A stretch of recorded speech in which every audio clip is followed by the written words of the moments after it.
सुशांत सिंग राजपूतचा मृत्यू, रिया चक्रवर्तीचा रोल आणि पुरावे नष्ट करण्यामध्ये उद्धव ठाकरे सरकारचा काय कार्यभाग होता, या दोन्ही गोष्टी अध्यक्ष महोदय या नवीन SITच्या प्रकरणात त्याची चौकशी झाली पाहिजे।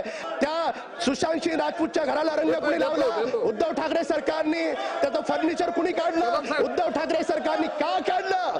पुरावे नष्ट करायचे होते म्हणून काढलं। अध्यक्ष महोदय, विषय गंभीर आहे। नैतिकता खरंच उद्धव ठाकरे मध्ये असती तर विधान परिषदेच्या आमदारकीचा राजीनामा दिला असता।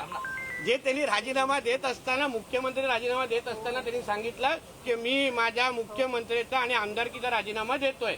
बेशर्मासारखा येऊन बसता तिथे तो म्हणजे नैतिक, वडिलांचे सगळे तंतोतंत गुण मुलांनी घेतले असतील म्हणून राजीनामा आदित्य ठाकरे देईल असं मला वाटत नाही। सन्माननीय सदस्य राम कदम यांनी प्रचंड ड्रामटायझेशन करून अनेक गोष्टी सांगितल्या। आपण सीबीआयला अंडरमाइन करतोय का? म्हणजे केंद्र सरकारची जी आपल्या देशातली जी सगळ्यात मोठी क्राईम इन्व्हेस्टिगेशनची एजन्सी आहे त्याच्यावर राम कदम साहेब असतील किंवा अन्य सदस्य ज्यांनी आज म्हटलं किंवा स्वतः मंत्री महोदय असतील यांचा विश्वास नाहीये का? सीबीआय जे मोदी सरकारच्या अंतर्गत येतं त्याच्यावर आपण कुठे प्रश्नचिन्ह निर्माण करू नये।